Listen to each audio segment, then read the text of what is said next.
Hi, welcome to the Virtual Electrician, TVE, your one-stop shop for do-it-yourself electrical help. Today, we will talk about how to troubleshoot your doorbell not working. The first step is to remove the doorbell button. Touch the two wires together. If the chime rings, then you have a bad button and need to replace it.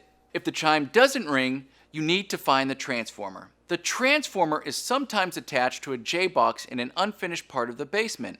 Sometimes you will find it in an electrical box behind the chime. Test the low voltage wires with your multimeter. If it reads 16 volts or higher, then you need to replace the chime. If it reads lower than 16 volts, then you need to replace the transformer. Like this video or subscribe to our page for more useful videos.